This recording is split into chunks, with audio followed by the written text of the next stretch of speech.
Hello दोस्तों, आप सभी का कृषि काशी टीम की तरफ से स्वागत है। दोस्तों, जैसा कि मैं आप सभी को बता दिया था कि आप सभी का केन सुपरवाइजर का क्लास 10 तारीख से स्टार्ट होगा दोस्तों। तो आप लोग का क्लास स्टार्ट हो चुका है दोस्तों। दोस्तों, गन्ना पर्यवेक्षक की क्लास आज से स्टार्ट है। दोस्तों, मैं आप सभी को बताना चाहता हूं कि दोस्तों, जो गन्ना पर्यवेक्षक की वैकेंसी है वो काफ़ी अच्छी वैकेंसी मानी जा रही है। 1100 प्लस पोस्ट है दोस्तों। इसमें कंपटीशन बहुत ही कम है, क्योंकि एलाइड सेक्टर के कैंडिडेट सब बाहर हैं और जिसके पास ट्रिपल सी नहीं है वो सब बाहर है। दोस्तों, आप लोग अच्छे से तैयारी करें और एक सीट पक्का करें। दोस्तों, जो मैं नोट्स आप सभी के लिए बनाया हूँ, इसमें हिंदी और इंग्लिश मीडियम दोनों बच्चों के लिए आसान है दोस्तों। आप सभी लोग अच्छे से पढ़ें और अपना सिलेक्शन को सुनिश्चित करें। दोस्तों, जो ये अपना नोट्स है, ये आप सभी को जो कृषि काशी का एप्लीकेशन है उस पर आप लोग को मिल जाएगा। नोट्स मिल जाएंगे, पीडीएफ मिल जाएंगे, आप लोग उसको डाउनलोड भी कर पाएंगे और उसको प्रिंट भी कर सकते हैं। दोस्तों, आज मैं गन्ना की जो फसल है इसलिए लिया हूँ क्योंकि आप लोग का जो नियुक्ति होगी गन्ना पर्यवेक्षक के रूप में होगी, तो इसलिए मैं आज जो श्री ग्रेड्स कर रहा हूँ पहली क्लास का वो गन्ना से ही कर रहा हूँ। दोस्तों, गन्ना इम्पोर्टेंट इसलिए है क्योंकि आप सभी को पता है दोस्तों, क्योंकि इस समय एथेनॉल चल रहा है, E20 एथेनॉल, जो कि पेट्रोल में 20% जो गन्ने से जो एथेनॉल बनाया जाता है उसको मिक्स किया जा रहा है, ब्लेंडिंग किया जा रहा है दोस्तों। इसलिए गन्ना बहुत ही ज़्यादा चर्चित सब्जेक्ट हो जाता है दोस्तों, क्रॉप। क्योंकि दोस्तों, गन्ना इसलिए चर्चित हो गया क्योंकि अब सरकार गन्ने के प्रोडक्शन पे बहुत ही ज़्यादा जोर दे रहा है। इसलिए जोर दे रहा है दोस्तों क्योंकि आपको पता है कि गन्ने से इथेनॉल बनाया जाता है और गन्ने से शुगर भी बनाया जाता है। तो दोस्तों, गन्ने का उत्पादन बढ़ेगा तभी शुगर की भी कमी नहीं हो और हमें जो इथेनॉल भी मिलता रहे, इसलिए गवर्नमेंट इस पर ज़्यादा फोकस कर रहा है। तो दोस्तों, केन सुपरवाइजर काफ़ी अच्छी वैकेंसी है। मैं अब चलता हूँ दोस्तों, आप लोगों के लिए गन्ना के बारे में डिटेल से पढ़ाऊंगा दोस्तों। इससे आपके एग्जाम में जो गन्ना पर्यवेक्षक का एग्जाम आने वाला है दोस्तों, उसमें कम से कम दोस्तों 2 से 3 क्वेश्चन पक्का देखने को मिलेंगे। इसलिए दोस्तों, आप सभी इस पर निगाह बनाए रखें और अच्छे से अपनी तैयारी करें। कृषि काशी टीम आप लोग के लिए एकदम मतलब तन मन धन से लगी हुई है। सारे हमारे फ्रेंड्स सारे सब बीएचयू से रिलेटेड हैं, सब कहीं ना कहीं अच्छी जगह पोस्टिंग है दोस्तों। तो दोस्तों, देरी न करते हुए आज मैं आप सभी को गन्ना फसल के बारे में डिटेल में डिस्कस करूंगा दोस्तों। आप सब देखिए। दोस्तों, आप देख सकते हैं जो गन्ना का जो उत्पत्ति हुआ है दोस्तों, किससे हुआ? संस्कृत शब्द से हुआ है। ठीक है, उसको बोलते हैं शर्करा, सबसे हुआ है जिसका अर्थ है शुगर मतलब चीनी।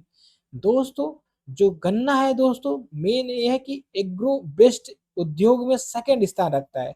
जैसे एग्रीकल्चर बेस्ड जो भी उद्योग होता है, सेकंड नंबर पे आता है गन्ना उद्योग।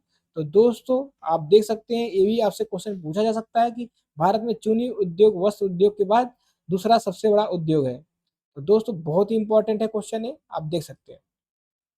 नेक्स्ट जो है, आप देख सकते हैं कि भारत में लगभग 732 चीनी मिलें हैं, उससे अधिक है, जो कि दोस्तों महाराष्ट्र में सबसे अधिक है। ये क्वेश्चन बहुत बार पूछा जाता है दोस्तों, आप देख सकते हैं। दोस्तों, भारत में चीनी का प्रमुख स्रोत गन्ना ही है। लगभग हम लोग 87% जो है शुगर हम लोग गन्ने से ही बनाते हैं दोस्तों। शेष जो बचता है शुगर बीट के द्वारा बनता है दोस्तों, वो भी बहुत ज़्यादा इंपॉर्टेंट क्राफ्ट है। दोस्तों, जैसा कि आप देख रहे होंगे कि भारत में गन्ने की कुल क्षेत्रफल लगभग 42.6% ओनली उत्तर प्रदेश में ही पाई जाती है। मतलब गन्ने का सबसे ज्यादा उत्पादन उत्तर प्रदेश करता है दोस्तों। दोस्तों, नेक्स्ट जो हमारा है प्रमुख संस्थाएं, जो गन्ना से रिलेटेड प्रमुख संस्थाएं हैं जो गन्ना के प्रोडक्शन को बढ़ावा देते हैं और गन्ना से रिलेटेड और चीनी से रिलेटेड जो भी इंस्टीट्यूट है भारत में, उसके बारे में देख लीजिए। मेरा जो नोट्स होगा दोस्तों, आपको गन्ना जब पढ़ेंगे तो इसके बाद आपको कोई दूसरा नोट्स नहीं है। हिंदी में और इंग्लिश मिक्स से दोस्तों ऐसा नोट्स पूरे मार्केट में कहीं नहीं है, इसकी गारंटी मैं लेता हूँ। क्योंकि 3-4 बुक मिलाकर मैंने इस नोट्स बनाया दोस्तों, कि आपको बाहर से शुगर केन के बारे में कुछ ना पढ़ना पड़े। दोस्तों, ऐसे ही सारे क्राफ्ट्स को, सारे सब्जेक्ट को मैं 2-4 बुक से मिलाकर एक कंपाइल नोट्स बनाया हूँ दोस्तों। आप जब पढ़ेंगे, आप लाइव क्लास डेली लेंगे, आप देखेंगे सर का वीडियो, तो आप लोग को खुद पता चलेगा। दोस्तों अब देखते हैं जो है पहला इंस्टीट्यूट जो है क्या, SBI sugarcane breeding institute दोस्तों, एक कोयम्बटूर तमिलनाडु में बहुत ज़्यादा पूछा जाता है दोस्तों। इसका स्थापना 1912 में हुआ है। नेक्स्ट दोस्तों IISR Indian institute of sugarcane research Lucknow में दोस्तों, ये बहुत ही ज़्यादा इंपॉर्टेंट है। एग्जाम में आपके ये भी आने के बहुत ज़्यादा चांस है। नेक्स्ट है दोस्तों नेशनल शुगर इंस्टीट्यूट, एक कानपुर में है, ये भी बहुत एग्जाम में पूछा जाता है। दोस्तों जो अपना है शुगर केन ब्रीडिंग इंस्टीट्यूट जो है, ठीक है, ये बहुत इंपॉर्टेंट है, जो गन्ना ब्रीडिंग कार्यक्रम स्थापित करता है दोस्तों। आप देख सकते हैं राष्ट्रीय संस्करण उद्यान मतलब नेशनल हाइब्रिडाइजेशन गार्डन की स्थापना आईसीआर के द्वारा 1997 में, ठीक है, sugarcane breeding institute country में की गई थी दोस्तों। तीनों इंस्टीट्यूट इंपॉर्टेंट है, एक एसबीआई, एक आईआईएसआर, एक दोस्तों एनएसआई। ये एग्जाम में बहुत पूछे जाते हैं। क्वेश्चन नंबर हम लोग देखते हैं दोस्तों, जो सॉरी टॉपिक देखते हैं कि इसका देखते हैं जो इसका क्षेत्रफल और वितरण, ये काफी इंपॉर्टेंट है दोस्तों। इसका वर्ल्ड में सबसे ज्यादा एरिया भारत के पास है, सेकंड ब्राजील है, फिर क्यूबा है। उत्पादन में दोस्तों ब्राजील पहले नंबर पे है और भारत दूसरे और चीन तीसरे नंबर पे। प्रोडक्टिविटी देखते हैं पर हेक्टेयर दोस्तों, मतलब एक बीघे में सबसे ज्यादा कहाँ होता है पर हेक्टेयर, या एक बीघे कुछ भी ले सकते हैं, तो पेरू में होता है दोस्तों, काफी इंपॉर्टेंट। सेकंड पे ऑस्ट्रेलिया है। नेक्स्ट हम लोग देखते हैं दोस्तों भारत में उत्पादन और क्षेत्रफल का हम लोग डिफरेंस देख लेते हैं। सबसे ज्यादा उत्पादन कहाँ होता है, तो उत्तर प्रदेश में एरिया सबसे ज्यादा होता है और प्रोडक्शन भी सबसे ज्यादा उत्तर प्रदेश में ही होता है। सेकंड पे महाराष्ट्र, फिर थर्ड पे तमिलनाडु है एरिया में, और आपका उत्पादन में महाराष्ट्र और कर्नाटका है दोस्तों। आप दोस्तों देख सकते हैं कि उत्पादकता जो है, प्रोडक्टिविटी जो है सबसे अधिक कहाँ पे है दोस्तों, ये तमिलनाडु में बहुत ज्यादा पूछता है दोस्तों, ये देख ले। अब दोस्तों एक डाटा है इंपॉर्टेंट, आप डबल स्टार लगा सकते हैं अगर एग्जाम में कभी भी आपको प्रेजेंट टाइम में जो E20 एथेनॉल चल रहा है ब्लेंडिंग वाला न्यूज, तो दोस्तों अगर क्वेश्चन पूछेगा तो पूछ देगा कि अकॉर्डिंग टू नीति आयोग, या तो पूछा डायरेक्ट पूछ देगा कि गन्ने में जो है 1 लीटर एथेनॉल बनाने के लिए गन्ने से कितना लीटर पानी का खपत होता है, तो दोस्तों 2860 लीटर 1 लीटर एथेनॉल बनाने में हम लोग का पानी यूज होता है। इसीलिए बहुत ज्यादा न्यूज चर्चा में है दोस्तों कि पानी का जो वाटर लेवल बहुत ही नीचे चला जाएगा अगर गन्ना खेती बहुत ज्यादा होने लगी तो। दोस्तों ऐसे ही क्वेश्चन पूछता है राइस में कि 1 kg राइस पैदा करने के लिए कितना लगता है, तो दोस्तों 5000 लीटर पानी लगता है। ये आप लोग पढ़े होंगे अगर नेमराज सुंडा की बुक पढ़े होंगे तो। आगे चलते हैं दोस्तों, देखते हैं इसकी उत्पत्ति के बारे में। शुगर केन की जो उत्पत्ति हुई दोस्तों, ये न्यू गिनी होता है, एक आइलैंड है, वहां पर इसकी उत्पत्ति हुई थी सेंटर। तो दोस्तों आप देख सकते हैं ये वर्ल्ड का मैप है दोस्तों। ऐसा ही आपको मैप के थ्रू कितना अच्छे से मैं बताऊंगा कि आप लोग भी खुश हो जाएंगे। देखिए दोस्त, ये है ऑस्ट्रेलिया, ऑस्ट्रेलिया के ऊपर ये छोटा सा एक न्यू गिनी। दोस्तों गन्ना की उत्पत्ति यही न्यू गिनी से हुई है, आप लोग देख सकते हैं। आपको वर्ल्ड भ्रमण करा दे रहा हूँ दोस्तों। ये है ऑस्ट्रेलिया, अपना ये भारत, प्यारा भारत यहाँ पर। आगे चलते हैं दोस्तों, देखते हैं इसका जो बॉटनिक है परिचय, देखते हैं क्या क्या है, कौन सी फैमिली का है। तो दोस्तों जो शुगर केन है ये आपका ग्रेमनी फैमिली से, उसको पोएसी भी बोलते हैं दोस्तों।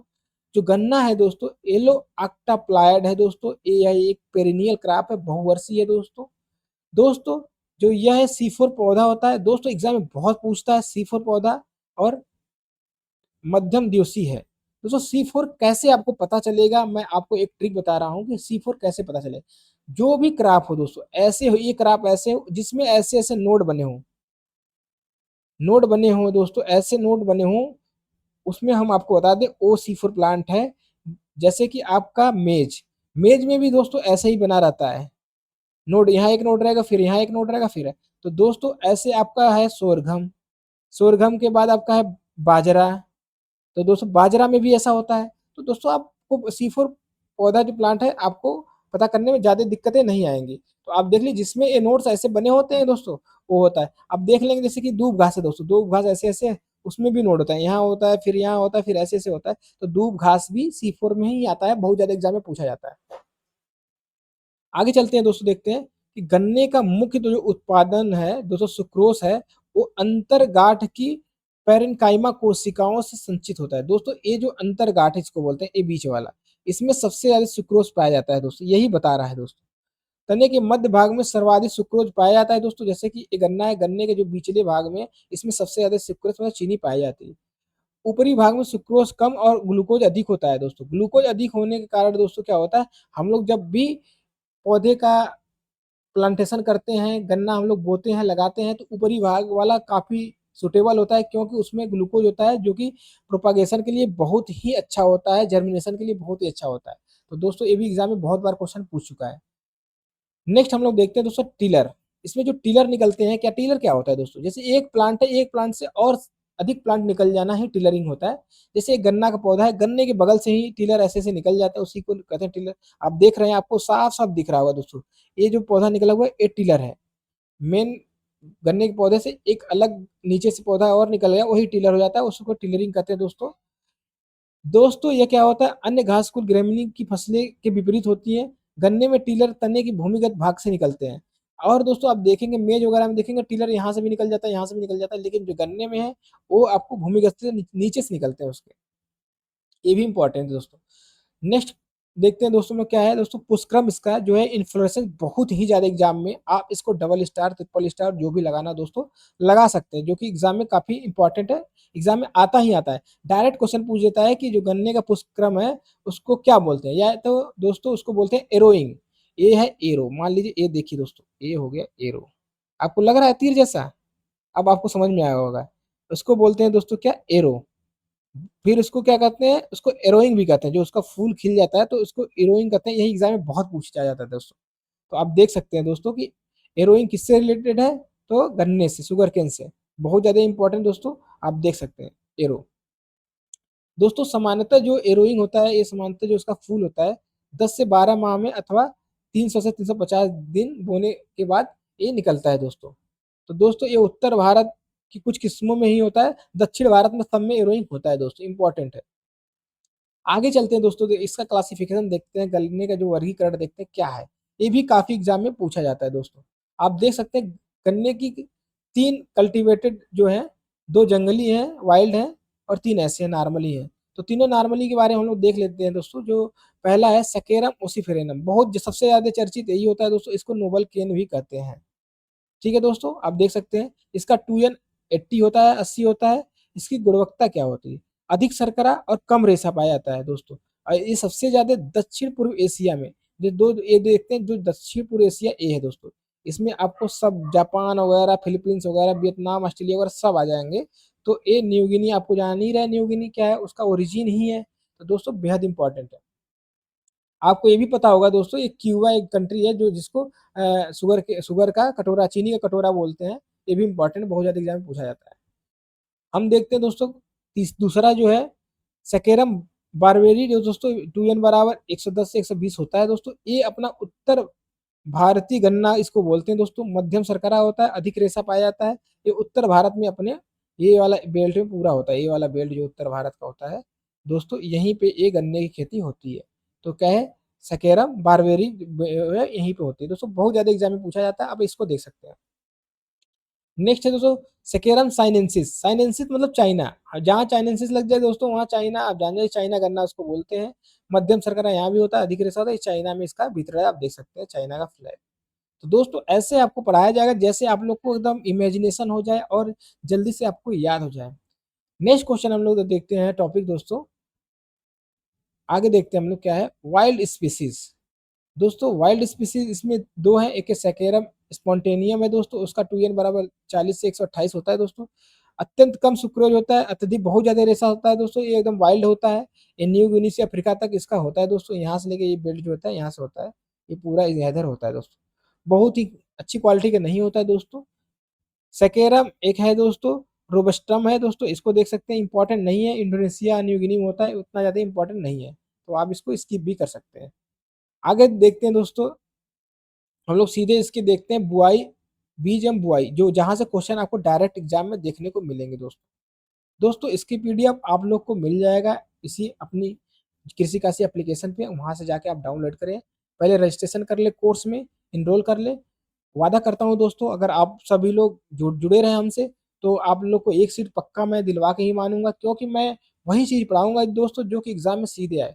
तो चलिए दोस्तों आगे देखते हैं क्या है, जो बीज एवं बुआई होता है दोस्तों, इसका ये बहुत ही ज्यादा एग्जाम में पूछा जाता है, क्योंकि आप जा रहे हैं गन्ना पर्यवेक्षक बनने। तो किसान को आप कब बताएँगे कि बीज में कब सोइंग करेंगे, कैसे करेंगे, ये सब चीज़ की आपको आना चाहिए। सीड ड्रिल पता होनी चाहिए, उसका ट्रीटमेंट पता होना चाहिए, तब जाके आप एक अच्छा गन्ना पर्यवेक्षक बनेंगे। तो उसके लिए आपको नॉलेज होना चाहिए, इसलिए एग्ज़ाम में क्वेश्चन आने के यहाँ से बहुत ज़्यादा चांसेस दोस्तों। आप देखिए क्या है, बुआई के लिए प्रयुक्त सामग्री जो बीज है, सीड का जो पीसेस होता है कैसा सेट होता है, तो आप जानते हैं दोस्तों कि सेट जो होता है 3 जो आइस वाला सेट हम लोग लेते हैं, ये जनरली 3 आइस वाला सेट लेते हैं। 1 वर्ष पुराने जो गन्ना होता है, उसका ऊपरी 1/3 से लेके 1/2 भाग तक ग्लूकोज की मात्रा अधिक होती है। जहाँ ग्लूकोज की मात्रा अधिक होती है, वही हम लोग सीड बोने के लिए ज़्यादा यूज़ करते हैं। ठीक है दोस्तों, अपेक्षाकृत कम होती है, इसलिए यह जर्मिनेशन में सबसे उपयुक्त माना जाता है दोस्तों। तो दोस्तों जो इसका सीड रेट एग्जाम में सबसे ज़्यादा पूछा जाता है, तो सीड रेट तो आप याद कर ले दोस्तों, 35,000 से 40,000 जो है 3 बडेड वाला पीस हम लोग लगाते हैं। ये एग्जाम में बहुत ही ज़्यादा पूछता है, आप इसको डबल स्टार ट्रिपल स्टार लगा सकते हैं दोस्तों।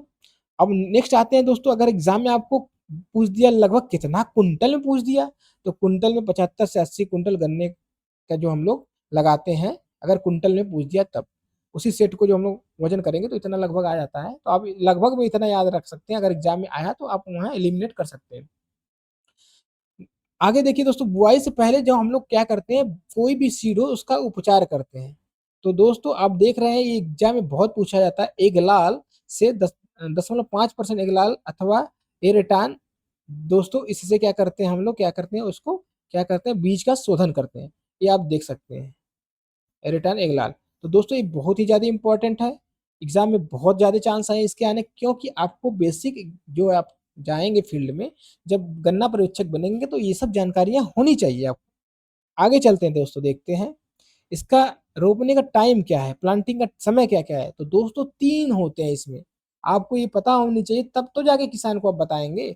आप देखिए, शरदकालीन रोपण, एक अटसाली रोपण और एक फसली बसंतकालीन रोपण, मतलब ठीक है, अटम प्लांटिंग और अटसाली और इकसाली। तो दोस्तों एग्जाम में बहुत पूछा जाता है। तो आप देख सकते हैं जो शरतकालीन जो गन्ना होता है दोस्तों, उसको अक्टूबर माह में इसकी बुआई करते हैं। मुख्यतः ये उत्तर भारत में प्रचलित है, ये उत्तर भारत में दोस्तों ये पूरा में ये होता है अटम। तो एग्जाम में ये बहुत ज़्यादा इंपॉर्टेंट है, क्योंकि हमारा उत्तर प्रदेश यही लगता है दोस्तों। तो उत्तर प्रदेश लगता है तो यही ज़्यादा पूछता है दोस्तों, क्योंकि हमारा तो जो आपका काम है तो इसी समय जो बुआई करने का है। नेक्स्ट है अटसाली, जून से जुलाई में इसका जो रोपण किया जाता है दोस्तों, फसल तैयार होने के 15 से 18 माह लगते हैं इसमें।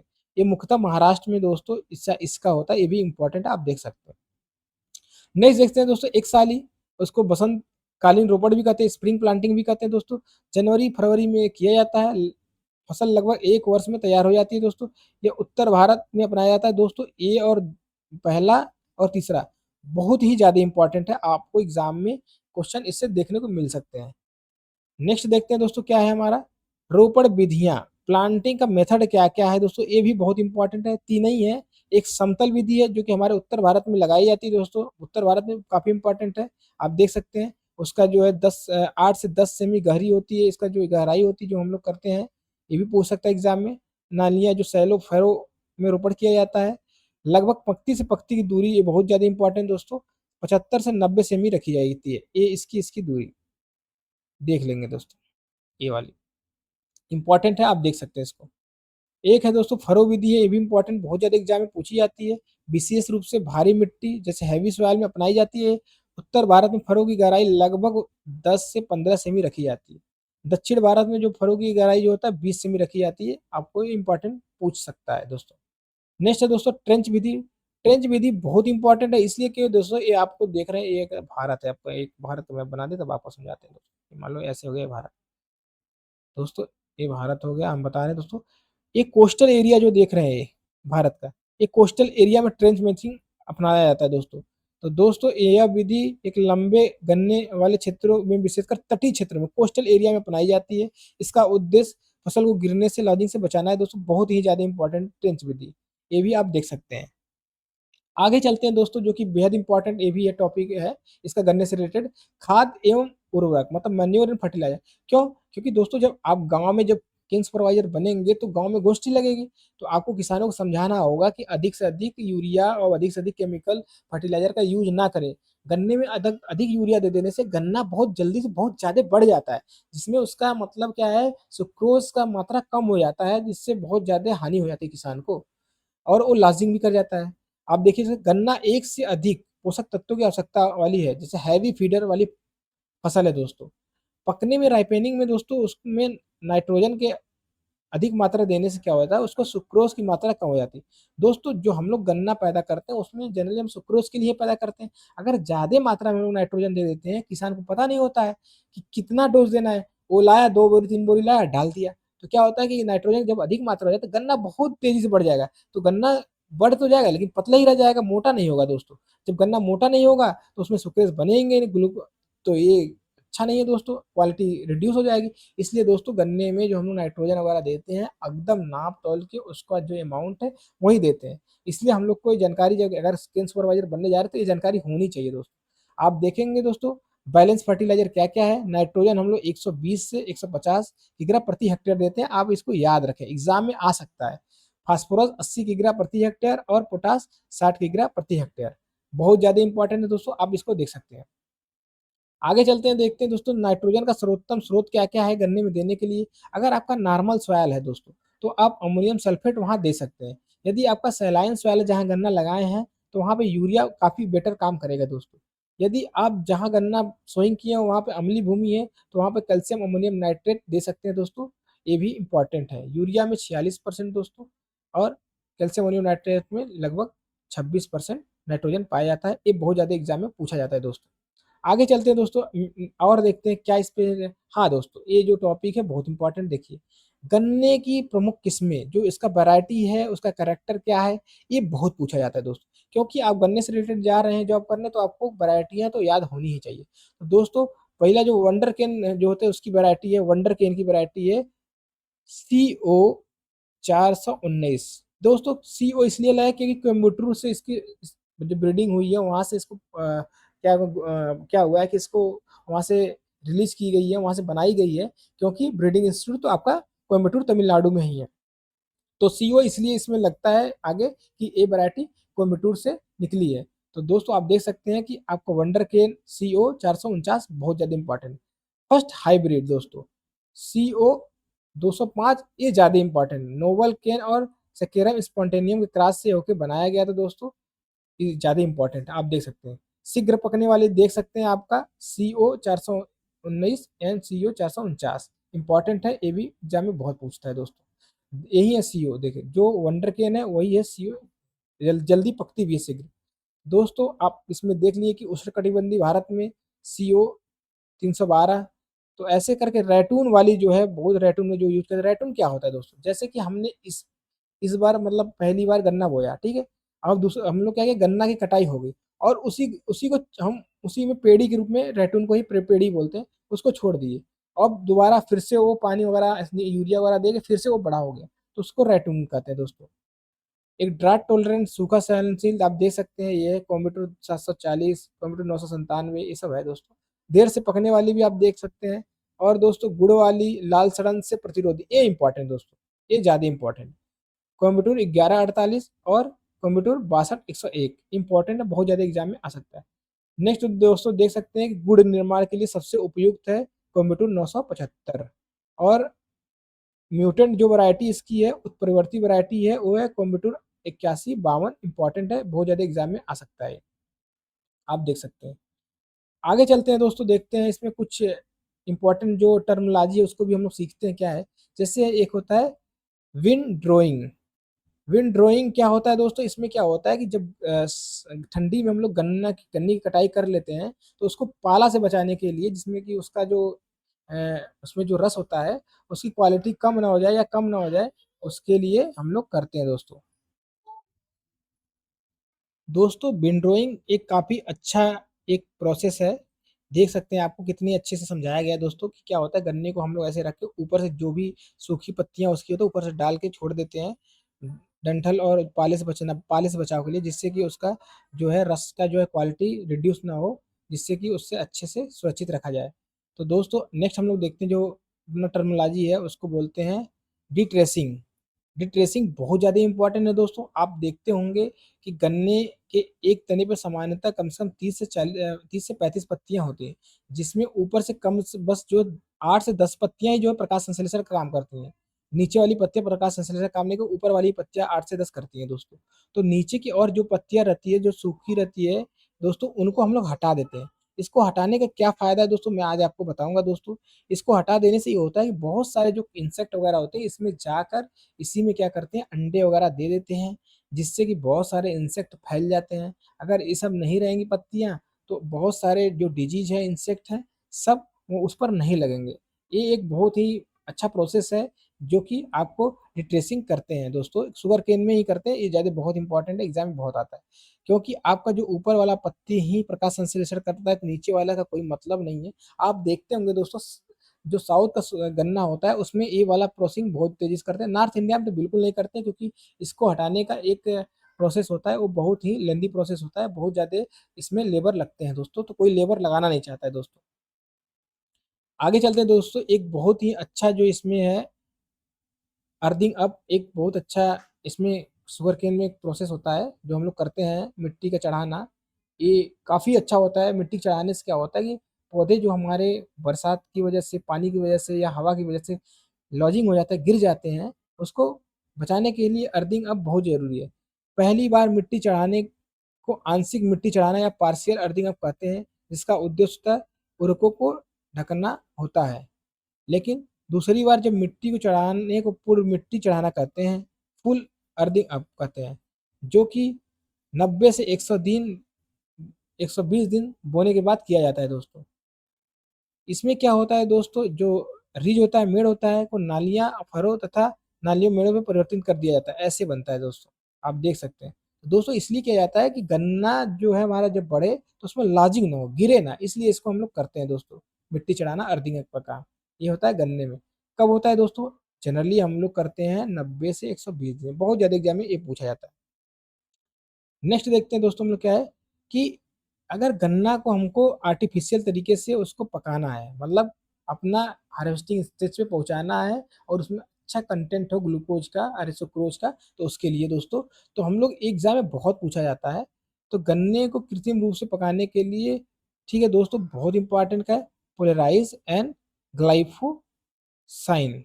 ये बहुत ज़्यादा इंपॉर्टेंट है। 5 किग्रा जो एक्टिव इंग्रेडिएंट पर हेक्टेयर की दर से उसका और मतलब कि राइपनिंग के लिए प्रयोग करते हैं दोस्तों। आप देख सकते हैं, ये है आपका दोनों। आप इसको याद रख सकते हैं, एग्जाम में बहुत ज़्यादा पूछता है दोस्तों। 5 किग्रा एक्टिव इंग्रेडिएंट प्रति हेक्टेयर, मतलब 600 लीटर पानी में इसको हम छिड़काव कर देंगे, तो गन्ना जल्दी पक जाता है। ठीक है दोस्तों, 8 सप्ताह पहले ही पक जाएगा दोस्तों, ये इंपॉर्टेंट है, आपको एग्जाम में आ सकता है क्वेश्चन दोस्तों। आगे चलते हैं, देखते हैं दोस्तों कटाई।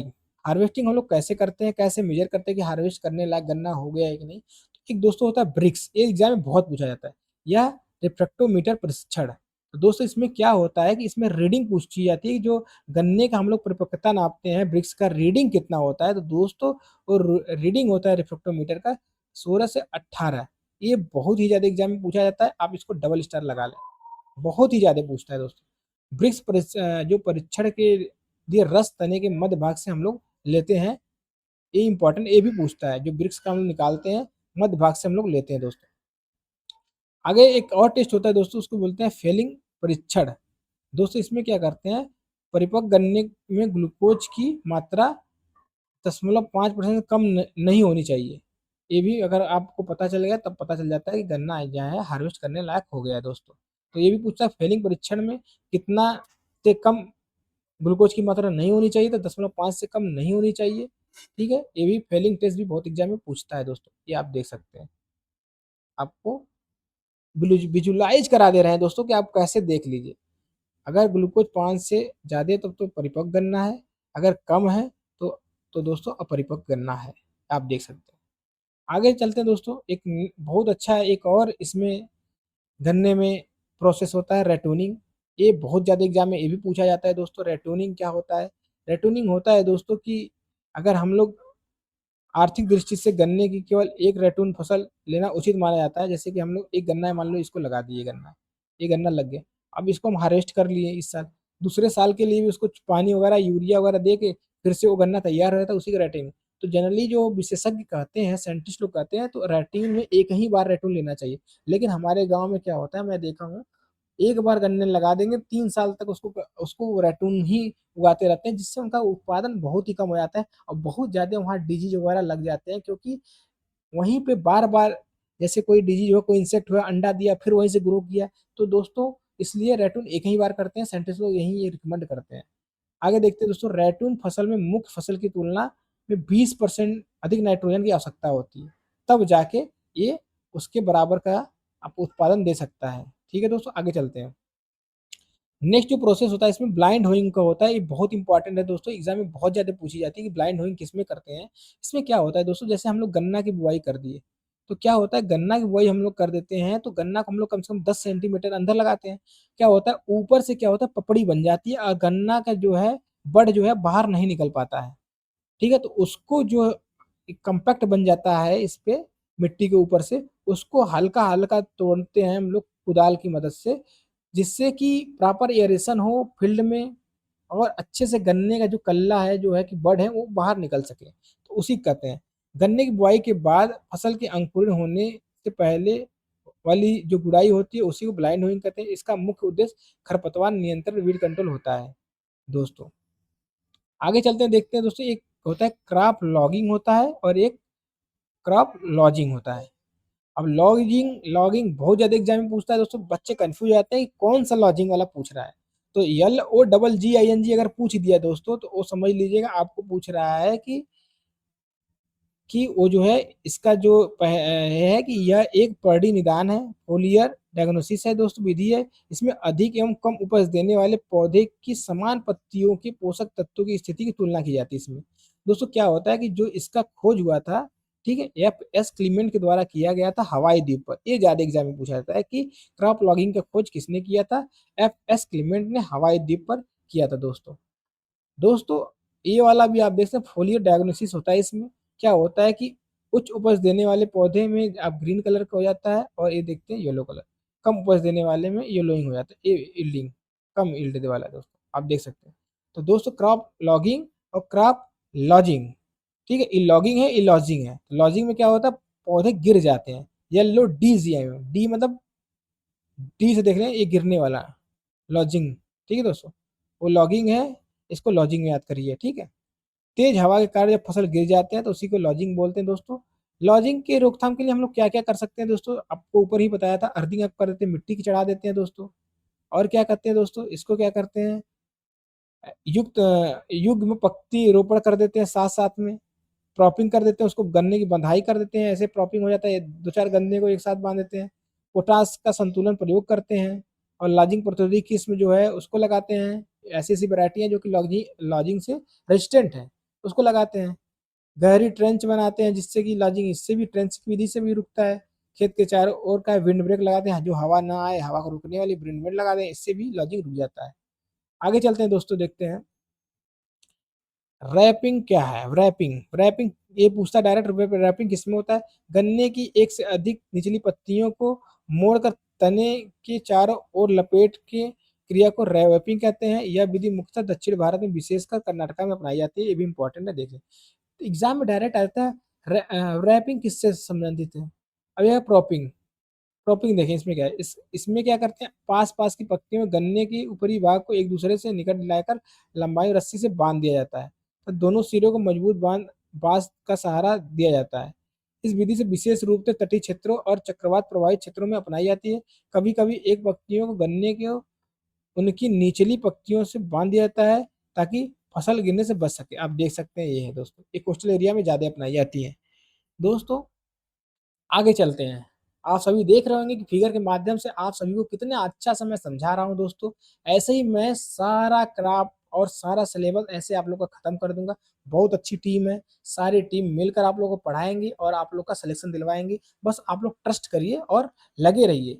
आपको जितने लेक्चर मिलते जा रहे हैं उसको खत्म कर, 2 महीने में आपका सारा सिलेबस मैं खत्म कर दूंगा दोस्तों, ये मेरी गारंटी है। अब दोस्तों देखते हैं सिंचाई की अवस्थाएं। सिंचाई की अवस्थाएं देखिए दोस्तों, कौन कौन सी अवस्थाएं होती हैं सिंचाई। तो दोस्तों और फेज और ड्यूरेशन, दोस्तों जर्मिनेशन जो स्टेज है 0 से, ठीक है, 60 दिन तक का होता है दोस्तों। अब नेक्स्ट देखते हैं दोस्तों फॉर्मेटिव स्टेज। ये सबसे इंपॉर्टेंट एग्जाम में आने वाला सबसे ज्यादा स्टेज यही है। क्यों? क्योंकि दोस्तों क्रिटिकल स्टेज ऑफ इरिगेशन इसको बोलते हैं। मतलब इसी अवस्था में जल की सर्वाधिक आवश्यकता होती है। तो एग्जाम में बहुत पूछता है दोस्तों। जनरली जो वाटर रिक्वायरमेंट होता है गन्ना में, ये भी आप रट लें, एग्जाम में बहुत ज्यादा पूछा है। सबसे ज्यादा वाटर रिक्वायरमेंट गन्ने को ही होता है। लगभग 150 से 250 सेंटीमीटर जो वाटर है रिक्वायरमेंट होता है, ये बहुत ही ज्यादा इंपॉर्टेंट दोस्तों। अब तीव्र ग्रोथ अवस्था देखेंगे दोस्तों, ग्रैंड ग्रोथ स्टेज 130 से 250 दिन पे होता है दोस्तों, ये भी इंपॉर्टेंट है। इसका जो है मैच्योरिटी स्टेज परिपक्वता या अवस्था देखेंगे 250 से 365 दिन आफ्टर प्लांटिंग होता है दोस्तों, आप देख सकते हैं। आगे चलते हैं दोस्तों, गन्ने की गुणवत्ता देखते हैं। क्वालिटी हम लोग कैसे देखेंगे गन्ने की गुणवत्ता क्या है। गन्ने के रस की संरचना हम लोग देखते हैं क्या है दोस्तों। उसमें वाटर कितना होता है कंपोजिशन, लगभग 77 से 78% गन्ने में जो है वाटर होता है, पानी की मात्रा होती है। सुक्रोज की मात्रा होती है 8 से 21%। और जो जो है रिड्यूसिंग शुगर होता है, मतलब अपचायक शर्करा होता है, वो 0.3 से 3% होता है। दोस्तों हम लोग देखते हैं रिकवरी संख्या, मतलब इल्ड रिकवरी इंडिकेटर, इससे क्वेश्चन बहुत आते हैं दोस्तों। आप देख सकते हैं कि गन्ने में लगभग 66% में 2/3% क्या है जूसी है। ऐसे ही दोस्तों राइस में पूछा जाता है कि उसका दाने का क्या है, तो 66% दाना भी आपको पैडी में धान में मिलता है। या तो उसको 2/3 भी कर सकते हैं, एग्जाम में आ सकता है दोस्तों, आप देख सकते हैं। रस में चीनी का जो परसेंटेज है 10 से 12%, ये भी बहुत बार एग्जाम में पूछा गया है। गन्ने से चीनी की रिकवरी 8 से 10% होती है दोस्तों। सुक्रोज रिकवरी होती है 16 से 24%। और गुड़ बहुत ज्यादा एग्जाम में पूछा जाता है, 9 से 10% जो है गुड़ रिकवरी है, जगरी। ठीक है दोस्तों, आगे चलते हैं दोस्तों, क्या देखते हैं हम लोग आगे। और दोस्तों ये भी पूछता है मोलेसस रिकवरी, आपको ये भी पूछता है रस में सीरा, तो 2 से 3.5%, औसतन 3%, बहुत ज्यादा इंपॉर्टेंट है, ये भी एग्जाम में आ सकता है। आप देख सकते हैं ये है जगरी, जो गुड़ होता है वो जगरी होता है, और जो आपका जूसी होता है वो मोलेसस उसको बोलते हैं, आप देख सकते हैं। अब हम लोग नेक्स्ट इसमें देखते हैं दोस्तों रोग एवं प्रबंधन। दोस्तों ये भी आपको जानना बहुत ही जरूरी है, क्योंकि आपकी नौकरी फील्ड की नौकरी है दोस्तों। आप फील्ड में जाएंगे तो आपको किसान बहुत सारे शिकायतें करेंगे कि साहब हमारे जो गन्ने में ऐसा ऐसा रोग लग गया है, साहब ये लग गया है, साहब ये कीट लग गया है। तो आपको अगर जानकारी नहीं रहेगी तो आप वहाँ क्या बताएंगे। तो इसलिए गन्ने का क्रॉप सबसे पहला क्रॉप मैं इसीलिए लिया हूँ दोस्तों कि आप लोग को पता तो चले कि आप लोग फील्ड में जा रहे हो, तो आप लोग किचन सुपरवाइजर बनने जा रहे हो, तो आप लोग को ये सब आइडिया तो होनी चाहिए। तो दोस्तों अभी तो जितना भी क्राफ्ट में पढ़ाऊंगा सब में रोग डिजीज तो रहेंगे ही, इंसेक्ट भी रहेंगे, लेकिन अभी उसका अलग से भी क्लास हम लोग लेंगे प्लांट पैथोलॉजी में। तो आप इसको देख लीजिए एक बार, और प्लांट पैथोलॉजी में और डिटेल में इसको डिस्कस हम लोग करेंगे। इसके जो स्पेशलिस्ट पैथोलॉजी के रहेंगे, जो बीएचयू से है, हमारे सर है पीएचडी अनमोल यादव सर, उनके द्वारा आपको पैथोलॉजी और प्लांट फिजियोलॉजी, जेनेटिक्स, इंटोमोलॉजी सब पढ़ाया जाएगा। अब देखते हैं पहला क्या, रेड रट, बहुत ही ज्यादा इंपॉर्टेंट डिजीज है दोस्तों, एग्जाम में बहुत ज्यादा सबसे फेमस अगर कोई डिजीज है तो दोस्तों यही डिजीज है, तो आप देख सकते हैं। दोस्तों यह डिजीज उष्णकटिबंधीय और उपोष्णकटिबंधीय भारत का सबसे विनाशकारी गन्ना रोग है दोस्तों। इसका कारक कजल ऑर्गेनिज्म पूछता है दोस्तों, तो कोलेट्रम, ठीक, कोलेट्रेट क्या है, कोलिट्रोटिकम फाल्केटम है दोस्तों, ये बहुत ज्यादा एग्जाम में पूछा जाता है दोस्तों। दोस्तों बहुत ही कठिन नाम है, आप इसको देख सकते हैं, एग्जाम में आप इसको याद करके जाए, बहुत ही इंपॉर्टेंट है। आप मुख्य लक्षण क्या है दोस्तों, इसमें क्या होता है, तना जो होता है अंदर से लाल रंग का जो है मज्जा जैसा दिखाई देता है, देख रहे हैं आप ऐसा। आप लोग गांव में कहते हैं कि यार गन्ना ये सड़ गया, या तो गन्ना किन्हा गया है, ऐसा कुछ बोलते हैं गांव की भाषा में। तो आप देख सकते हैं दोस्तों, बहुत लोग सब लोग देखा होगा, जैसे ही गन्ने को आप तोड़ेंगे चूने के लिए, खाने के लिए, तो आप देखेंगे रेड कलर, तो उसको हटा देते हैं दोस्तों। जो गांव से होगा उसको पता होगा दोस्तों। तो जो इसके प्रबंधन के मैनेजमेंट के लिए क्या करते हैं दोस्तों, बुआई से पूर्व की सेटों को 2.25 मतलब 0.25 मर्क्यूरल यौगिक से क्या करते हैं हम लोग, क्या एगलाल से या तो एरिटान से उसको क्या करते हैं हम लोग, उसको उपचारित कर देते हैं, मतलब ट्रीटमेंट कर देते हैं। तो दोस्तों बहुत ज्यादा एग्जाम में, और या तो उसका प्रतिरोधी जो है रेजिस्टेंट वैरायटी ग्रो कर लेते हैं, जैसे BO91, BO99, CO7704, ये सब वैरायटी है जो कि रेड राट से रेजिस्टेंट है। एग्जाम में बहुत ज्यादा इंपॉर्टेंट है दोस्तों, रेड राट ऑफ शुगर के एग्जाम में बहुत आने के चांस है। नेक्स्ट देखते हैं दोस्तों स्मट, ये भी इंपॉर्टेंट है। क्या है इसका कारक, क्या है, स्टुलागो है, ठीक है। अब इम्पोर्टेंट है, देख सकते हैं यह रोग अप्रैल जुलाई के दौरान अधिक गंभीर होता है दोस्तों। अगर फील्ड में जाएंगे अप्रैल जुलाई में ऐसा रहेगा तो आप देख सकते हैं दोस्तों। इसमें क्या होता है, स्मट में मुख्य लक्षण तने के शीर्ष पर लंबी कली, ठीक है, चाबुक जैसी संरचना, मतलब ब्लैक विप बनती है। ये देखिए चाबुक जैसी संरचना ऐसे बनी हुई, ऐसे बन जाएगी दोस्तों। ऊपर जो बीच वाला है, ये वाला इसको खींच देंगे तो निकल जाएगा, उसी को स्मट कहते हैं दोस्तों। इसलिए इसे वीप स्मट आप केन भी कहते हैं दोस्तों। इंपॉर्टेंट है, आप देख सकते हैं, ये आपका है लक्षण। नेक्स्ट देखते हैं दोस्तों बिल्ट, ये भी इंपॉर्टेंट है दोस्तों। बिल्ट का जो मुख्य लक्षण है, पत्तियां सूख जाती हैं, तना हल्का और खोखला हो जाता है। आप देख सकते हैं दोस्तों, पत्तियां पीला पड़ जाएंगी और जो तना बीच में रहेगा वो तना जो है क्या होता है, वो खोखला हो जाएगा दोस्तों। जो मज्जा होता है, पीत होता है, बैगनी और लाल धारियां उसमें बन जाती हैं। ये भी इंपॉर्टेंट देखिए, बैगनी और लाल धारियां बनी हुई है, ये भी इंपॉर्टेंट है। आगे देखिए नेक्स्ट जो अपना डिजीज है दोस्तों, ग्रेसिस सूट रोग, ये भी इंपॉर्टेंट है। ग्रेसिस सूट डिजीज आपका माइकोप्लाज्मास होता है, बहुत ज्यादा एग्जाम में पूछता है दोस्तों, बहुत ही ज्यादा एग्जाम में पूछता है, इसलिए आप इसको याद रखें दोस्तों। दोस्तों पौधे की वृद्धि अवस्था के अनुसार इसके लक्षण बदलते रहते हैं, इसलिए इसे न्यूक्लोरोटिक रोग भी कहते हैं दोस्तों। एल्बिनो रोग भी कहते हैं इसको। एग्जाम में आपको अगर दोस्तों पूछ दिया एल्बिनो रोग किससे होता है, तो माइकोप्लाज्मा मारिएगा, क्योंकि दोस्तों इसी का नाम है, जो ग्रासिस सूट डिजीज है उसी का नाम क्या बोलते हैं, एल्बिनो डिजीज बोलते हैं उसको, येलोइंग डिजीज बोलते हैं। और क्योंकि पत्तियां देख रहे हैं दोस्तों, पत्तियां क्या होती है, पीली पड़ जा रही हैं, आप देख सकते हैं। इसी को बंची डिजीज भी कहते हैं दोस्तों, बहुत सारा इसका नाम है, ये बहुत ही ज्यादा। न्यू क्लोरोटिक डिजीज भी कहते हैं। तो ये डबल स्टार ट्रिपल स्टार जो है लगा सकते हैं। ग्रासिस डिजीज आप शुगर के बहुत ही ज्यादा इंपॉर्टेंट है, क्योंकि इसके बहुत सारे नाम हैं। आगे चलते हैं दोस्तों, देखते हैं ये स्वस्थ पौधा है और जो इससे अफेक्टेड है, ये है देखिए पीला पड़ गया पत्ती। तो दोस्तों आप देख सकते हैं इसको। इसके प्रबंधन के लिए हम लोग को करना होगा दोस्तों क्या, स्वस्थ बीज का हम लोग चयन करें, ठीक है, हेल्दी सीड का प्रयोग करें। जो सेट होगा हम लोग उसको 50 डिग्री सेंटीग्रेड गर्म पानी में 1 घंटे के लिए उपचारित कर दे, तो जिससे ये वाला डिजीज जो अपना है, कौन सा, ग्रासी सूट डिजीज जो माइकोप्लाज्मा से होता है, उसमें नहीं लगेगा दोस्तों। आगे चलते हैं दोस्तों, नोट्स देखते हैं। रैटून स्टंटिंग रोग, ये भी बहुत ही ज्यादा एग्जाम में पूछा जाता है दोस्तों। ये वायरल डिजीज होता है दोस्तों, ठीक है, परंतु वर्तमान में इसका कारक जो है बैक्टीरिया हो गया है, ये भी इंपॉर्टेंट दोस्तों। क्लेविबैक्टर जहली हो गया है, पहले इसको वायरल मानते थे, अब ये बैक्टीरियल हो गया है दोस्तों, इसका खोज हो गया है। तो ये आप डबल स्टार लगा सकते हैं, एग्जाम में फंसा सकता है दोस्तों कि रैटून स्टंटिंग डिजीज कैसा है, तो दोस्तों ये बैक्टीरियल डिजीज है। इस रोग से पौधे बौने रह जाते हैं तथा गन्ने पतले और छोटे बनते हैं। यह रोग बीज जो है सेटो तथा रैटून फसल द्वारा फैलता है दोस्तों। जैसे क्या होता है दोस्तों कि इसको कैसे फैलता है, जैसे आप गन्ना लिए, उसको रैटून ले रहे हैं तो वहां से ज्यादा फैल जाएगा, या तो कोई सेट लाए कहीं से और उसके जो सेट सेट में ही वो रोग लगा हो तो उससे भी फैल जाता है। नेक्स्ट देखते हैं तो जो इसमें कुछ पैरासाइट बीड भी बहुत ज़्यादा लगते हैं गन्ने में, ये बहुत एग्जाम में पूछता है। एक स्ट्राइगरा है, स्ट्राइगरा क्या होता है, पार्शियल रूट पैरासाइट है। जैसे दोस्तों मान लीजिए कि ये गन्ना है, ये गन्ना है ना, ये गन्ना है, गन्ने के जड़ के पास से निकलेगा हल्का सा, क्या करें, गन्ने के जड़ के पास से निकलेगा, तो उसको पार्शियल रूट पैरासाइट, जैसे मान लीजिए यहाँ गन्ना ले लीजिए, ये गन्ना है, गन्ने के रूट के पास से ही निकल जाएगा, इसीलिए इसको पार्शियल रूट पैरासाइट कहते हैं दोस्तों। एक होता है मूंगा, ये भी देख सकते हैं, ये भी है आपका पार्शियल रूट पैरासाइट है, ये रूट पैरासाइट है पार्शियली, ठीक है दोस्तों। आगे चलते हैं, नेक्स्ट देखते हैं दोस्तों, इसमें क्या है, कीट प्रबंधन हम लोग देखते हैं दोस्तों, ये भी इंपॉर्टेंट है। आप लोग फील्ड में जाएंगे तो आपको ये भी जानकारी होनी चाहिए। प्रारंभिक तना छेदक मतलब अर्ली सूट बोरर, ये बहुत ज्यादा इंपॉर्टेंट देखते हैं दोस्तों, ऐसे ऐसे करके उसमें क्या है, ये देखो घुस जा रहा है, डेड हट बना दे रहा है, आप देख सकते हैं। वैज्ञानिक नाम देखते तो क्या है, चिल्लो इनफेक्टेलस। आप देख सकते हैं डेड हर्ट बन जाता है, ये बहुत ज्यादा पढ़ पूछता है कि अर्ली सूट बोरर में क्या होता है, डेड हर्ट बनता है, एग्जाम में बहुत पूछता है।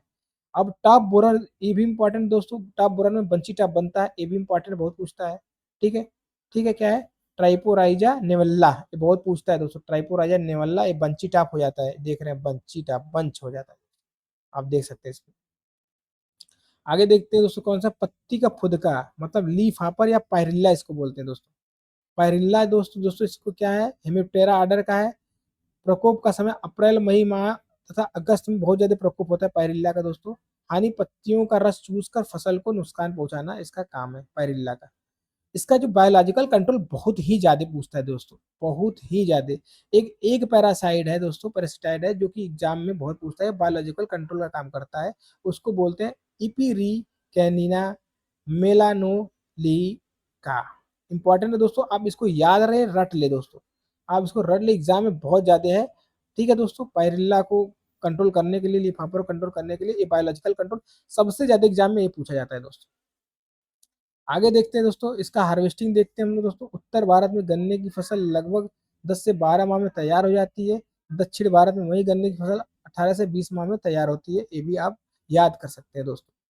उपज देखते हैं दोस्तों, उचित प्रबंधन के अंतर्गत उत्तर भारत में गन्ने की उपज लगभग 800 से 1000 कुंटल प्रति हेक्टेयर होता है दोस्तों। ठीक है, और देखते हैं अटसाली गन्ना की फसल से तमिलनाडु और महाराष्ट्र में लगभग 1000 से 1200 क्विंटल हेक्टेयर प्रति हेक्टेयर प्राप्त होती है दोस्तों। रैटून दोस्तों आपको बता ही चुके हैं, फसल की उपज मुख्यतः प्लांट से अधिक उपेक्षा कम होती है। जैसे रैटून लेंगे तो मेन फसल से उपेक्षा कम होगी, ये तो मैं पहले ही आपको बता चुका हूँ। तो दोस्तों आप देखिए, आपका शुगर केन पूरा खत्म हो गया गन्ना। तो दोस्तों आप सभी बने रहें, आप लोग अच्छे से इसको तैयारी करें। सारा ऐसे हर टॉपिक का आप लोग को ऐसे ही नोट्स 6 7 5 जो भी मेरे पास बुक हैं, बहुत सारी बुक हैं, उससे मैं एक भी टॉपिक छोड़ नहीं रहा हूँ, सबको मिक्स करके अच्छा एक नोट्स बना रहा हूँ, जिससे कि आपके एग्जाम में एक भी क्वेश्चन छूटे ना। दोस्तों आप लोग अपनी तैयारी को मजबूत बनाए रखें और हमारे जो है एप्लीकेशन पे आकर रजिस्ट्रेशन करें और जुड़ें। 100% आपको सफलता की गारंटी देता हूँ। अगर आप जितना मैं पढ़ा दिया उतना पढ़ के रिवीजन आप लोग कर लिए, आप मेहनत कर लिए।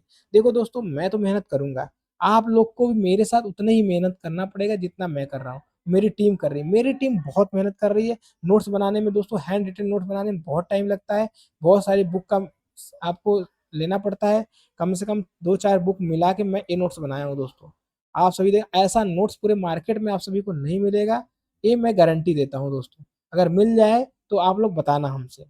ठीक है दोस्तों, आज के लिए इतना ही। धन्यवाद, आप लोग तैयारी करते रहें और अपने मुकाम को पाएं। दोस्तों आप सभी का धन्यवाद।